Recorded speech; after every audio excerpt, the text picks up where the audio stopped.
Les matins du samedi, Quentin l'a fait. Ils sont cinq syndicats à avoir appelé à manifester dans la foulée des résultats des élections européennes et de la dissolution de l'Assemblée nationale déclenchée par le président de la République. Manifester contre la montée de l'extrême droite. Alors ce matin, tentons de comprendre les oppositions historiques et contemporaines, les liens aussi, les confrontations entre les syndicats français et l'extrême droite avec deux invités. Daniel Tartakovsky, bonjour. Bonjour. Vous êtes historienne spécialiste de l'histoire sociale et politique. Votre dernier ouvrage, il s'intitule Les syndicats en leur mur, bourse du travail, maison du peuple, maison des syndicats. Un ouvrage qui a paru aux éditions Champ-Valion. À vos côtés, Hugo Paletta, bonjour. Bonjour. Vous êtes maître de conférence à l'Université de Lille et chercheur au CRESPA CSU. Vous vous intéressez notamment à l'extrême droite française. Vous êtes l'auteur de La Nouvelle Internationale fasciste, un ouvrage qui a paru aux éditions Textuelles. Et vous êtes également l'auteur d'un podcast sur les extrêmes droites. Il s'intitule, d'un très beau titre, Minuit dans le siècle. C'est très important de montrer que les forces politiques de gauche ont pris la mesure de la gravité du moment. Dans 24 jours, notre pays peut basculer dans le fascisme. Depuis dimanche, toutes les digues morales, démocratiques, institutionnelles sautent. On ne peut pas rester les bras croisés et chacun et chacune doit prendre ses responsabilités. La manifestation, elle a été initiée par les organisations syndicales, notamment la CGT et la CFDT, dès lundi soir, au vu de la gravité du moment et du fait que si nous ne faisons rien, l'extrême droite peut arriver au pouvoir. Ce qui me donne de l'espoir, c'est que depuis dimanche soir, notre appel a été entendu et une grande vague se lève dans le pays pour refuser ce scénario écrit entre Emmanuel Macron et l'extrême droite. C'est des jeunes, des féministes, des syndicalistes, des personnalités de la culture, etc., qui se mobilisent.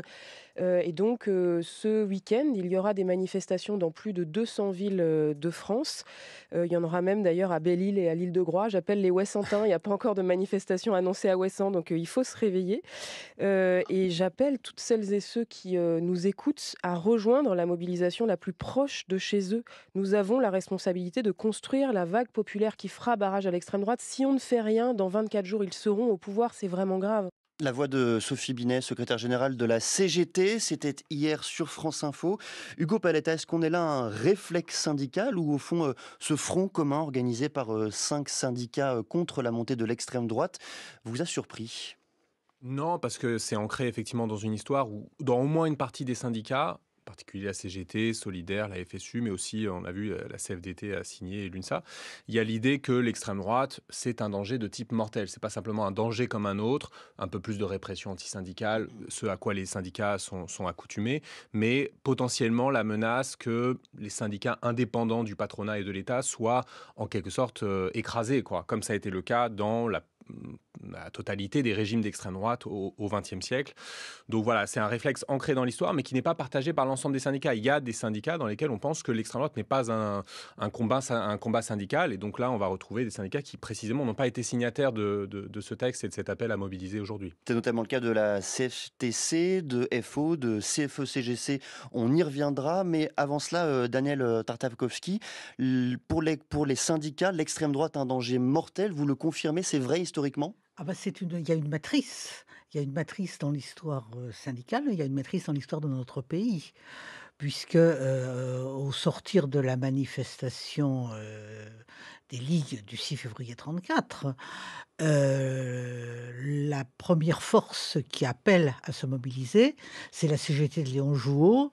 Le mouvement syndical est alors, divisé entre une CGT et une CGTU, mais qui vont se réunifier dans le mouvement et on est quand même dans un pays où le mouvement syndical s'est constitué sur une base, anarcho-syndicaliste, c'est-à-dire, rien avec l'État, rien avec les partis, mais un projet politique au sens le plus large, je dirais le plus noble du terme et la CGT de Jouot appelle à une grève générale pour défendre la République. Donc c'est à la fois une rupture, extrêmement forte dans l'histoire, de la CGT qui est alors, de très loin, majoritaire, et c'est une matrice, des combats futurs qui se mèneront à chaque fois que les libertés démocratiques et la République paraîtront en danger. Lorsque vous parlez de danger mortel, Hugo Paletta, alors comment ce danger est-il justifié? Comment s'enracine-t-il dans la pensée syndicale contre l'extrême droite?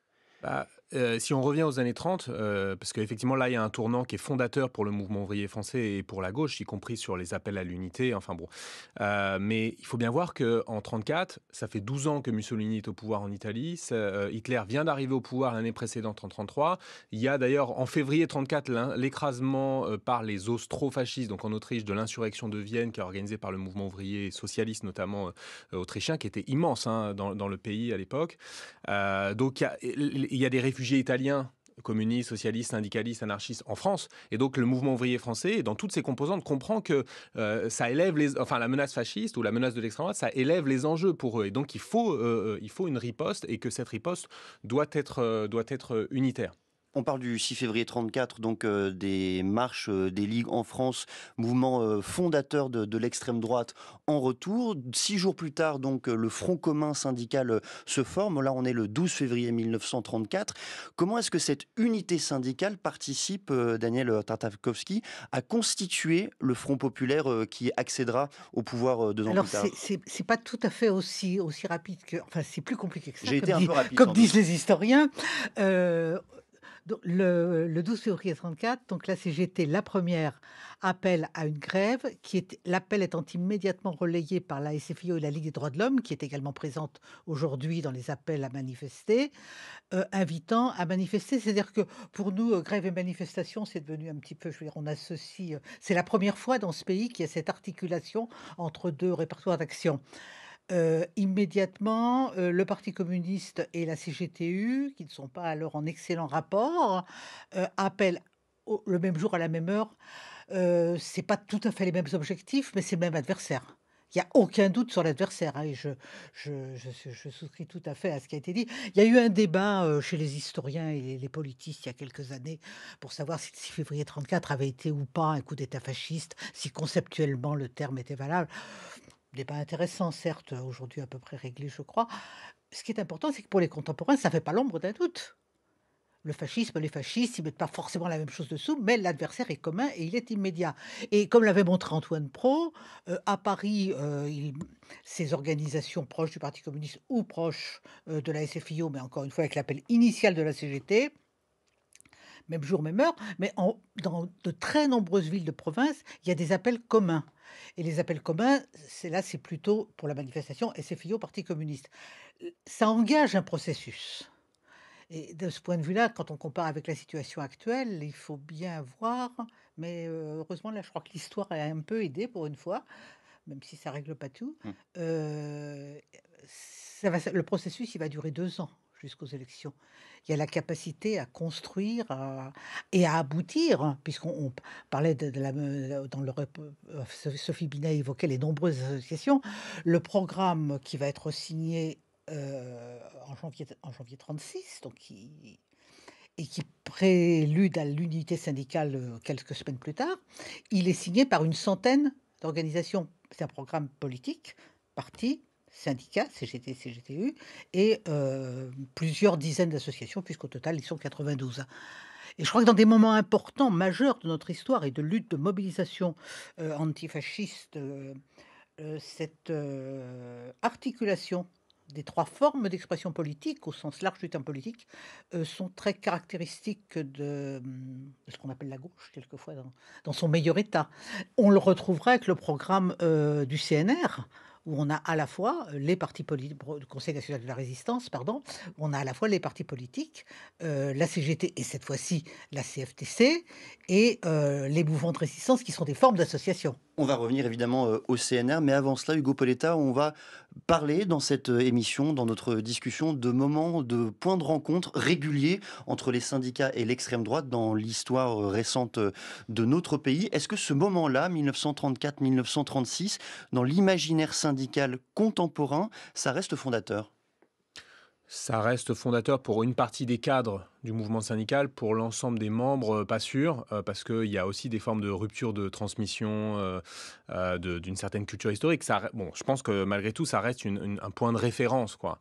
Après, voilà, il y a eu de nombreux combats qui, par la suite, qui ont pu marquer, hein, les combats dans les années 60-70 contre les milices patronales, dans lesquelles on retrouvait des supplétifs, hein, de l'extrême droite, de Occident, de Ordre Nouveau, etc., du SAC, hein, qui était un mouvement, le service d'ordre du mouvement gaulliste, etc., des anciens militaires, militaire, etc. Bon, donc il y a eu une sédimentation d'un certain nombre d'événements et de confrontations entre les syndicats et l'extrême droite. Et puis il y a des aspects idéologiques, hein. Enfin, le rôle des syndicats, en tout cas tel que la CGT initialement l'avait vu, c'était de construire des solidarités de classe par-delà les origines, par-delà la nationalité, donc de l'ensemble de la classe travailleuse.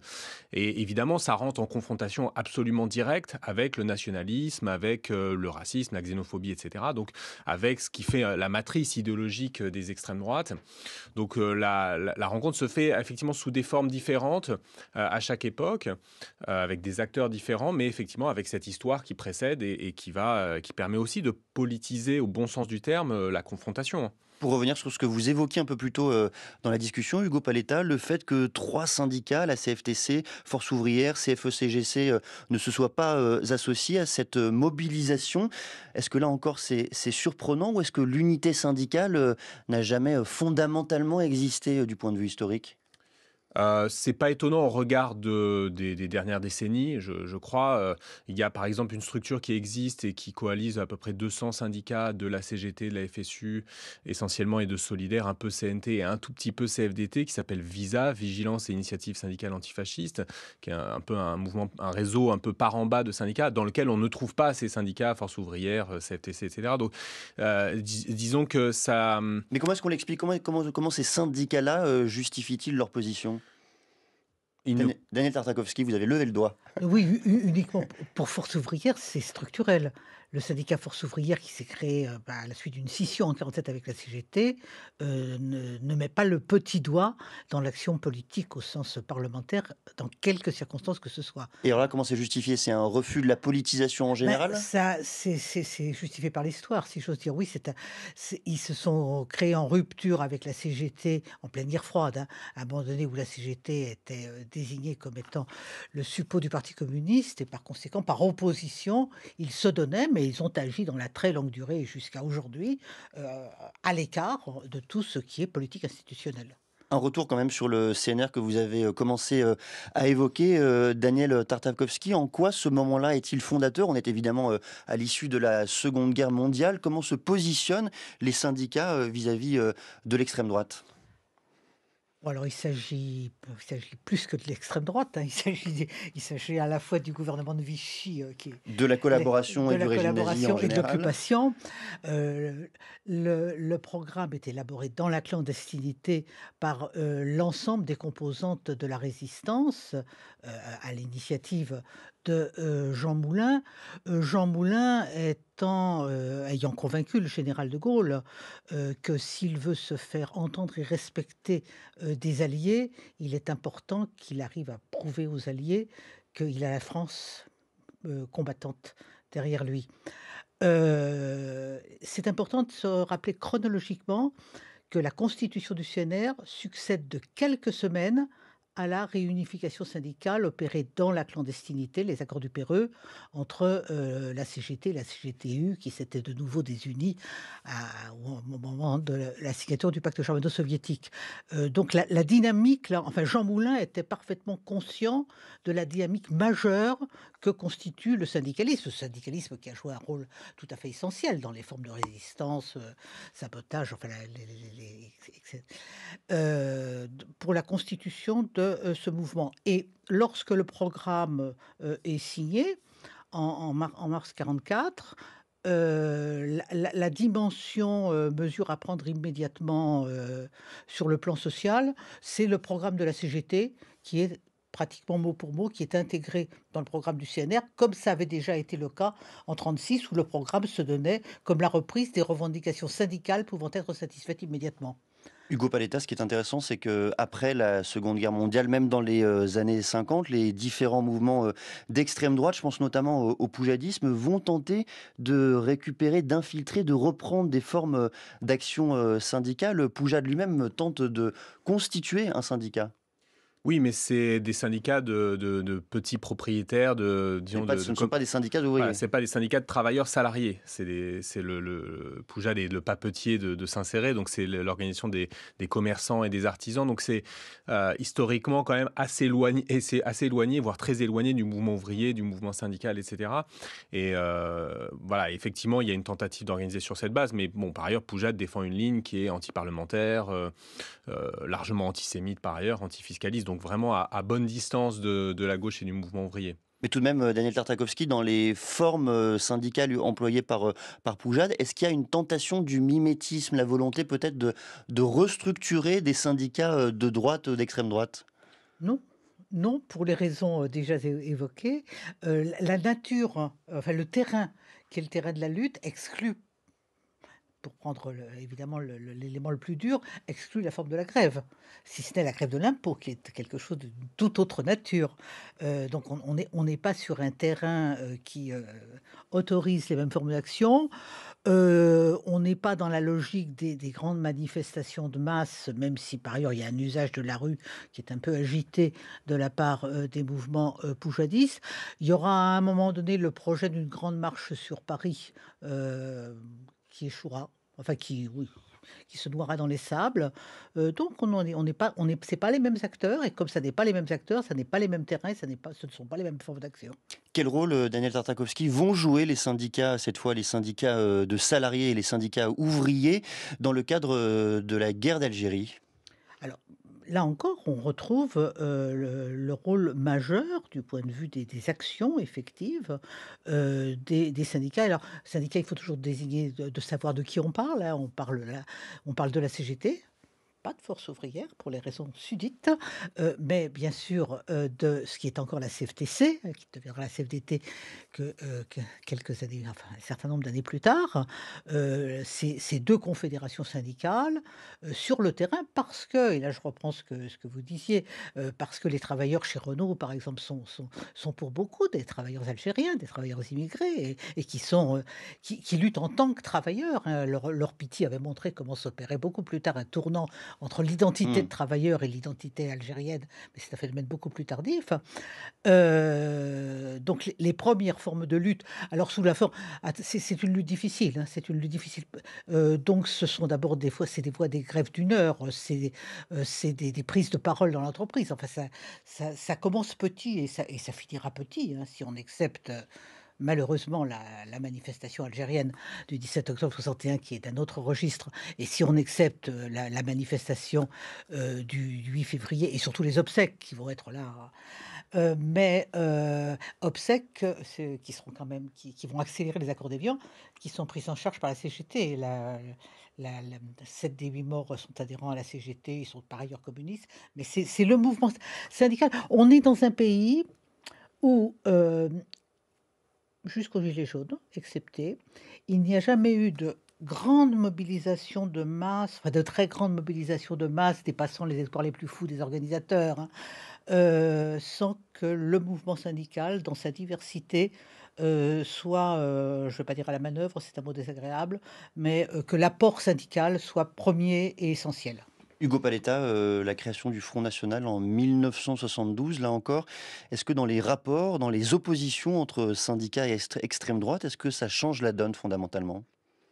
Au départ, non. La donne va changer dans les années 80 quand le Front National va faire ses premiers grands scores, enfin, autour de 82 dans les élections locales, puis 84 aux européennes. Et par la suite, avec la création de Ralph Front en 90 contre le Front National, au début, c'est un groupuscule qui cherche à unifier les différentes chapelles de l'extrême droite et qui cherche à être une vitrine électorale, hein. C'est quand même, le Front National, c'est un projet au départ qui est porté par Ordre Nouveau, qui est un groupuscule clairement néofasciste, pour être une vitrine électorale. C'est pour ça qu'ils vont chercher Jean-Marie Le Pen, qui a été député sous Poujade, qui est un peu connu, qui a été le plus jeune député de France d'ailleurs, et qui apparaît comme moins compromis dans la collaboration, puisqu'il de toute façon, il était trop jeune pour avoir collaboré. Et qui était comparativement l'un des moins radicaux de la bande. Voilà, donc ils vont le chercher pour ça. Ça paraît comme une figure, ça peut paraître étonnant rétrospectivement, mais plus respectable que les dirigeants d'Ordre Nouveau, quoi. Mais au départ, je ne crois pas que ça change radicalement la donne. Et la lutte antifasciste à ce moment-là, Elle prend plusieurs formes, mais elle est surtout prise en charge, je dirais, par la gauche extra-parlementaire, en tout cas contre le Front National à ce moment-là, Ordre Nouveau et d'autres partis, parce qu'il y a une scission au sein du Front National quelques années après qui donne le Parti des Forces Nouvelles. Bon, donc il y a une agitation dans le quartier latin, on le sait bien, et donc là c'est plutôt la Ligue communiste, aujourd'hui, enfin l'ancêtre du NPA et par exemple la gauche prolétarienne qui s'affrontent assez durement avec ces groupuscules. Et puis aussi des militants de la CGT face à ces milices patronales dont j'ai parlé, avec ça va loin, il y a des mitraillages de piquets de grève, je crois que c'est aux verreries mécaniques champenoises en 72. Il y a un ouvrier, je crois un membre de la CGT qui est assassiné à ce moment-là, qui meurt de ses blessures suite à ce mitraillage du piquet. Donc il y a aussi ce type de confrontation, parce que dans l'industrie automobile, le patronat organise de véritables milices privées dans lesquelles on va retrouver, je le disais, d'anciens militaires, des militants de l'extrême droite la plus radicale, des truands. Bon, et qui vise à empêcher les travailleurs c'est un moment de grande combativité ouvrière, les années 68, une insubordination ouvrière assez généralisée dans beaucoup d'usines, notamment les grandes usines. Et donc, il y a une réaction du patronat à ça qui mobilise des nervis, comme on dit, d'extrême droite, enfin des gros bras. Donc voilà, la fondation du Front National, de ce point de vue-là, au début, en tout cas pendant une dizaine d'années, va pas changer la donne. On va poursuivre cette discussion avec vous deux, Daniel Tartakovsky et Hugo Paletta, à partir de 8h20. On parlera évidemment de 2002, année fondatrice en matière d'opposition. On parlera aussi des années 90, une décennie qui a vu la tentative de la part du Front National d'aller piquer quelques recrues dans les rangs syndicaux. Ce sera une discussion à partir de 8h20. Les matins du samedi, Quentin l'a fait. Avec deux invités, Daniel Tartakovsky, elle est historienne, spécialiste de l'histoire sociale et politique, autrice de cet ouvrage intitulé « Les syndicats en leur mur, bourse du travail, maison du peuple, maison des syndicats ». Cela a paru aux éditions Champvallon. Et à ses côtés, Hugo Paletta, maître de conférence à l'Université de Lille et chercheur au CRESPA CSU. Il s'intéresse notamment à l'extrême droite française. Il est l'auteur de la Nouvelle Internationale fasciste, un ouvrage qui a paru aux éditions Textuelle, et l'auteur d'un podcast sur les extrêmes droites intitulé Minuit dans le siècle. Et je voudrais vous rappeler à votre bon souvenir, nous étions en 2002. Un 1er mai historique. Rarement les syndicats n'avaient réussi à réunir autant de monde derrière leur bannière, ou plutôt derrière les drapeaux bleu, blanc, rouge, tous unis pour défendre la République menacée, avec en tête des leaders qui n'oublient pas leurs revendications sociales. C'est parce qu'on n'a pas assez bien traité les questions sociales depuis des années qu'il y a ce terreau sur lequel l'extrême droite agit et influence comme elle le fait dans d'autres pays européens. Le Pen n'arrive pas et ne tombe pas du ciel. Nous disons que 20 ans de politique libérale, ça fait 20% pour Le Pen-Maigret. La Marseillaise, un peu revisitée et de nouveau tendance à gauche. Le banc et l'arrière-banc de l'ex-majorité plurielle jouent la partition de l'unité contre l'extrême droite.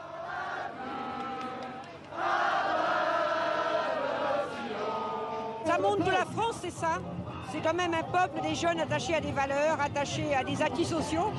Et je pense que c'est la force du nom à Le Pen. Elle va s'entendre en France et à l'étranger. Mais de toute façon, on ne vote pas pour la droite dimanche, on vote contre l'extrême droite. Et si nous sommes là, c'est pas pour nous racheter, c'est pour contribuer au réveil démocratique de ce pays. Parce que nous savons que les partis politiques, de gauche comme de droite, ont abandonné un terrain démocratique, ont abandonné une partie de la France qui a été laissée en jachère et sur laquelle Le Pen a prospéré. La gauche laminée au premier tour, unie derrière Jacques Chirac pour le second, c'est l'image insolite que l'histoire retiendra de ce 1er mai. Un extrait du journal de 20h de France 2 du 1er mai 2002, historique, évidemment, l'accession de Jean-Marie Le Pen au second tour de l'élection présidentielle. Historique également, cette mobilisation des syndicats, Hugo Paletta. Aujourd'hui ? Non, en 2002. En 2002, oui, effectivement, c'était sans doute la plus grande manifestation antifasciste ou contre l'extrême droite des dernières décennies, sans aucun doute. Par ailleurs, c'était le point d'aboutissement d'un militantisme contre le Front National, contre l'extrême droite, qui avait recommencé à émerger, je l'ai un peu dit tout à l'heure, dans le sillage notamment de Ralph Front, mais pas simplement. Il y avait aussi un réseau antifasciste, No Pasaran, qui était ancré dans les mouvances libertaires. Il y avait aussi le Parti socialiste qui avait lancé un mouvement mouvement qui s'appelait le Manifeste contre le Front National. Donc il y avait toute une série d'organisations et de fronts qui avaient fait vivre la résistance à l'extrême droite et essayer d'ancrer ça aussi dans l'histoire hein, de la gauche et du mouvement ouvrier. Mais dans les années 90, avec aussi une très grande manifestation à Strasbourg en 97 contre un congrès du Front National, avec plusieurs dizaines de milliers de manifestants. Et donc c'est pas non plus une surprise qu'en 2002, avec la sidération de la gauche ne sera pas au deuxième tour et Jean-Marie Le Pen, qui pourtant n'avait pas fait un score beaucoup plus important que lors des précédentes présidentielles, hein, en réalité, mais se retrouve au second tour. Voilà, il y a la mobilisation Alors, il y a une mobilisation spontanée de centaines de milliers de gens, mais ça s'appuie sur les réseaux qui ont été constitués au cours des années 90, notamment dans le cadre de ce front contre l'extrême droite qui était Ralph Front, lancé par d'anciens résistants, notamment les époux Aubrac, mais aussi des intellectuels, des artistes. J'ai regardé la liste des signataires de la tribune de 1990 qui s'appelait L'heure de la contre-offensive est venue. Et il y avait Pierre Arditi, enfin il y avait plein de figures de la chanson et du cinéma, etc., mais aussi des intellectuels de gauche, évidemment, et des anciens résistants au nazisme. Daniel Tartakovsky, comment est-ce que vous analysez les propos syndicaux que l'on vient d'entendre avec 22 ans de recul? Alors, ce qui est intéressant, c'est que, il y a cette mobilisation en amont, hein, comme vous le rappeliez, mais il y a le 1er mai. Et historiquement, hein, le 1er mai qui est apparu en 1886, il tombe très souvent dans l'entre-deux tours pour des raisons qui tiennent aux deux calendriers. 1er mai, donc, est la le journée des 1er mai travailleurs. est immuable. Et il est Et alors, ce qui est intéressant, c'est qu'il y a un nombre considérable d'organisations de toute nature qui appellent à cette manifestation, mais qu'il est convenu entre tous que les syndicats en conservent la maîtrise. Ça reste une manifestation, ça reste un 1er mai. C'est intéressant parce que ça veut dire quoi manifester dans l'entre-deux tours alors que le peuple vient de s'exprimer par la voie des urnes? Ça pourrait paraître comme quelque chose d'illégitime. Le peuple a parlé. Et là, ça résonne avec et- ce que l'on connaît aujourd'hui, manifester contre une forme de volonté populaire, un vote qui a bien eu lieu aux élections européennes dimanche dernier. Il est très important, effectivement, que ce soit les syndicats qui, dans la complexité de leur mot d'ordre, je vais revenir en un mot, restent la force qui appelle les autres aussi ralliants, comme c'est le cas cet après-midi. Alors, derrière Jacques Chirac, hein, je ne suis pas persuadée, il s'agissait, dans l'esprit de ceux qui manifestaient, d'être suffisamment nombreux pour que Jacques Chirac soit tenu de prendre compte de ce qui s'était exprimé. L'avenir a prouvé que c'était plus compliqué que ça, là encore. À chaque fois que les syndicats se sont massivement mobilisés contre le fascisme, on parlait de 34, on parlait de l'occupation 2002, il y a évidemment, ils restent dans le rôle de syndicats, c'est-à-dire qu'ils mettent en avant les revendications qui sont les leurs, la condition de faire avancer ces revendications étant la démocratie, et donc étant la lutte contre le fascisme. Et comme par ailleurs, historiquement, par deux fois, 36 et 45, ça a correspondu à des avancées importantes pour le mouvement syndical, ça a contribué à expliquer qu'il y a eu un ancrage, même si, je suis d'accord, la mémoire se perd. Hugo Paletta, 2017, le Front National accède au second tour de l'élection présidentielle. 2022, le Rassemblement National accède au second tour de l'élection présidentielle à travers la personne de Marine Le Pen. Pourquoi n'a-t-on pas observé au moment de ces deux dates de mobilisation syndicale d'ampleur ? Alors effectivement, il y a un changement très important entre 2002 et 2017. Alors en 2022, il y a eu quelques manifestations d'entre-deux tours qui étaient un peu plus significatives.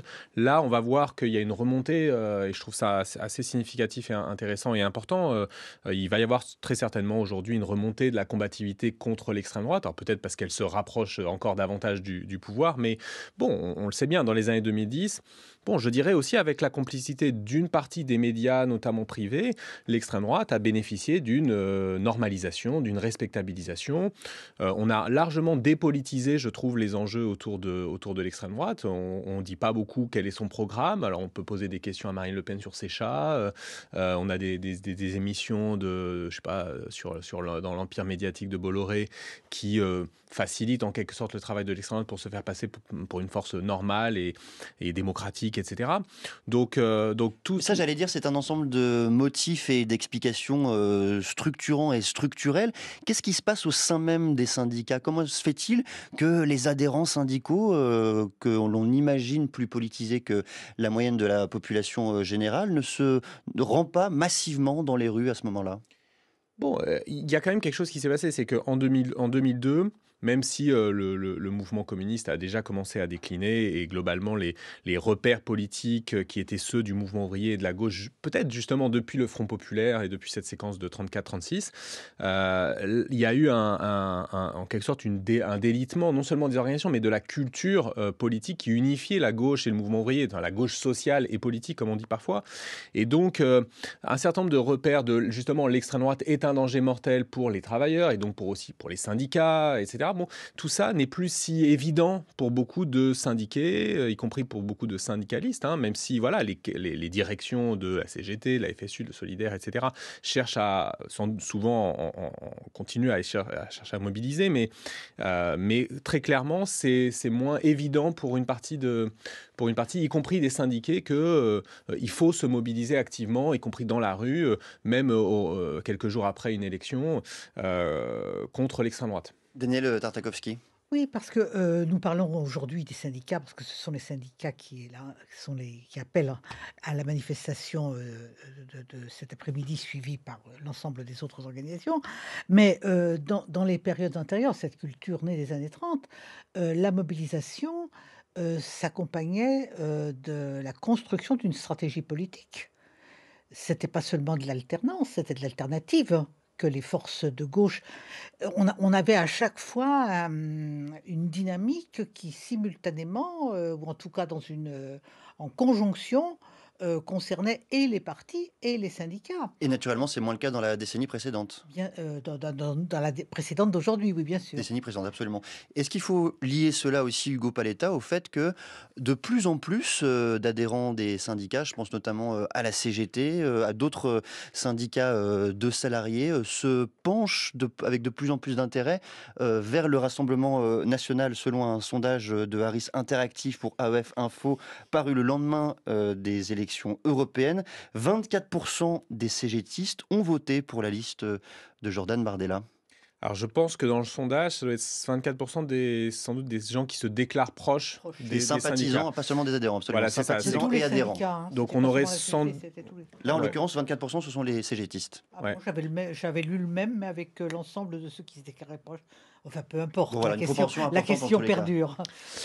D'abord, on aurait sans doute un tableau assez différent si on avait un sondage de membres des syndicats et encore plus de membres actifs. Bon, je continue de penser, mais là encore, il faudrait des enquêtes là-dessus plus précises, mais que le fait d'appartenir et de militer activement dans le cadre des syndicats, parce qu'il y a une certaine quand même transmission d'une culture, d'une mémoire, d'une culture politique, d'une mémoire politique, rend difficile le vote à l'extrême droite. Par ailleurs, la CGT a y compris exclu des membres qui avaient été candidats, par exemple, du Front National. Il y a le cas de Fabien Engelmann, qui était qui est devenu maire d'ailleurs de Hayange en Lorraine. Un ancien CGTiste. Un ancien CGTiste qui a été exclu, je crois que c'est fin 2010 ou début 2011, avec la quasi-totalité du syndicat local qui l'avait soutenu, en disant pour lui, il n'y avait pas de problème d'être membre de la CGT et au Front National. Bon, la CGT a tranché très clairement en disant on ne peut pas défendre le type d'idées que défend le Front National, qui sont en fait par ailleurs des idées extrêmement hostiles au mouvement syndical, hein, historiquement. Hein,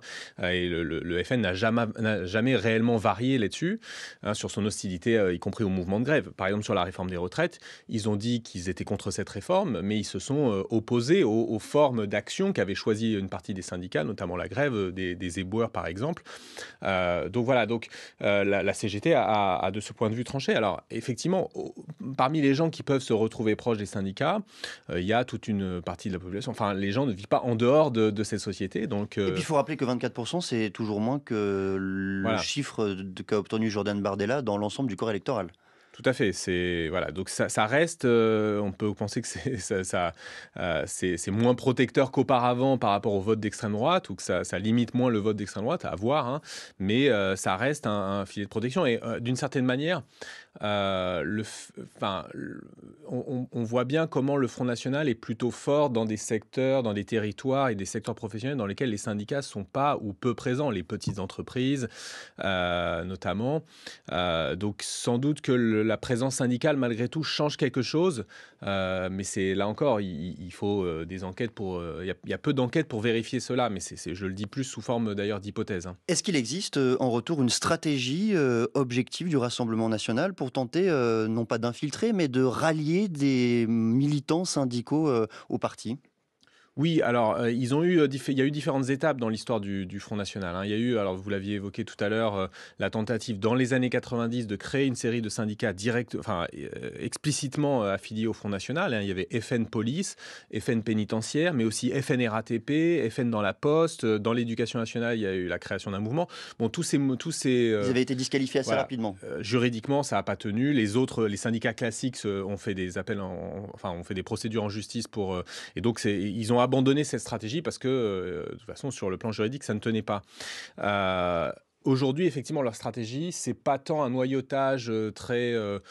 il y a pas vraiment, j'ai l'impression, en tout cas, de stratégie de noyautage des syndicats, mais effectivement, la tentative d'attirer des syndicalistes sur des listes Front National. C'est, je pense, essentiellement ça, leur manière de procéder. Et bon, un peu plus souvent, sans doute, des syndicalistes qui viennent de syndicats qui ne sont pas explicitement opposés à l'extrême droite et qui vont se retrouver dans la rue aujourd'hui, notamment. Daniel Tartakovsky, les syndicats restent encore, selon vous, pour sûr, j'allais dire, un filet, entre guillemets, de sécurité vis-à-vis de l'extrême droite ?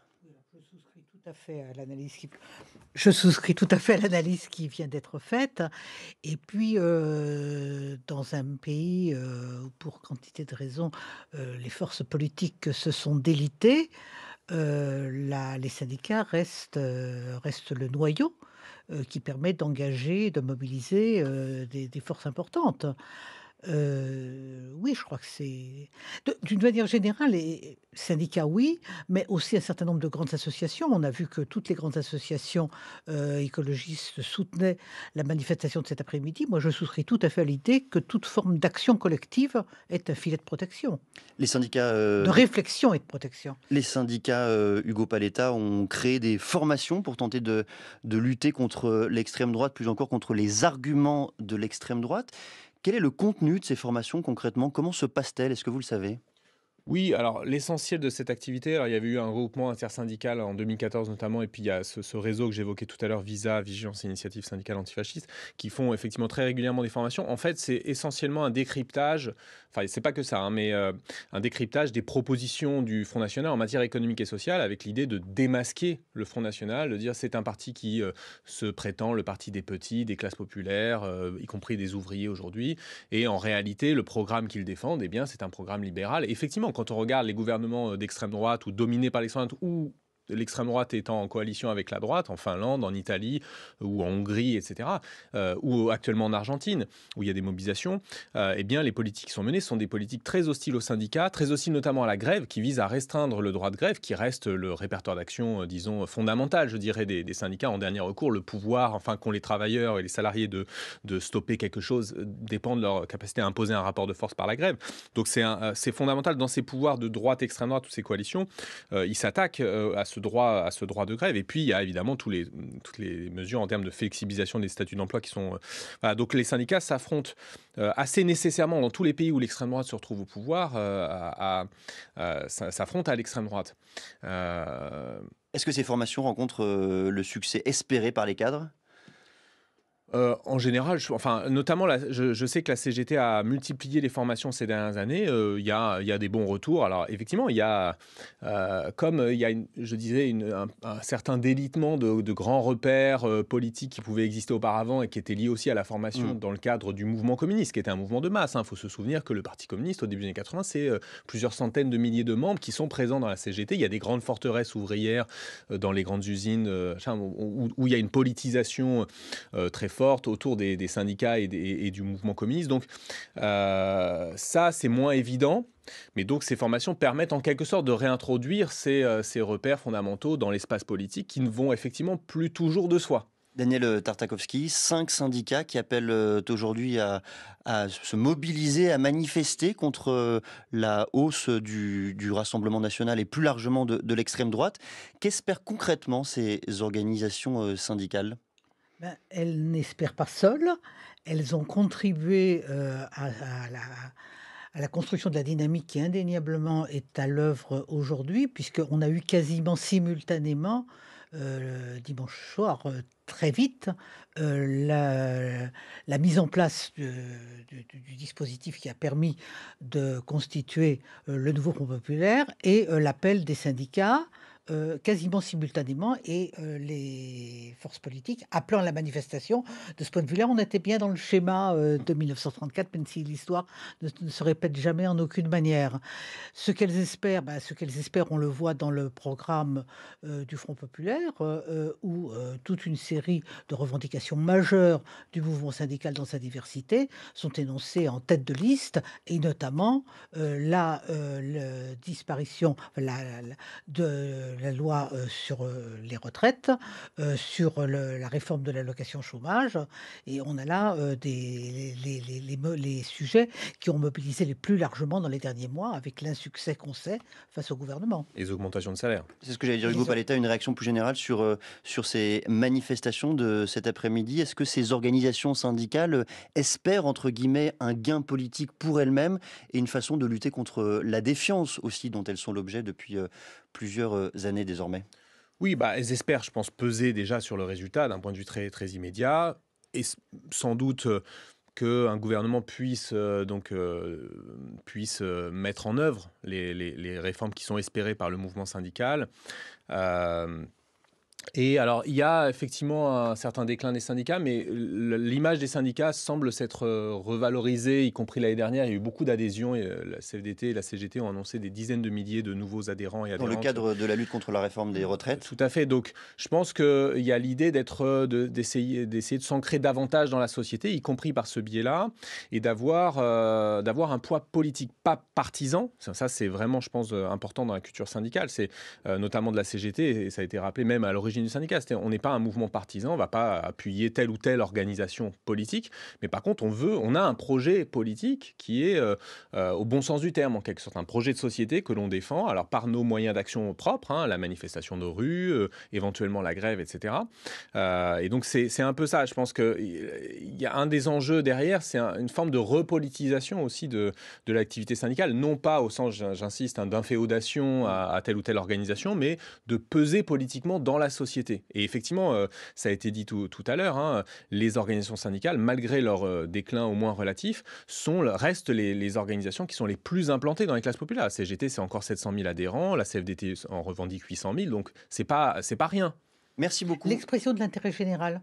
Merci beaucoup à tous les deux d'être venus nous éclairer sur ces oppositions entre extrême droite et organisations syndicales. Daniel Tartakovsky, je rappelle que vous êtes historienne, spécialiste de l'histoire sociale et politiste, l'autrice de cet ouvrage intitulé « Les syndicats en leur mur », Bourse du travail, Maison du peuple, Maison des syndicats, cela paru aux éditions Champvallon. Hugo Paletta, maître de conférence à l'Université de Lille et chercheur au CRESPA CSU. Vous êtes spécialiste notamment de l'extrême droite, auteur de la Nouvelle Internationale fasciste qui a paru aux éditions Textuelles et l'auteur également de ce podcast sur les extrêmes droites intitulé Minuit dans le siècle.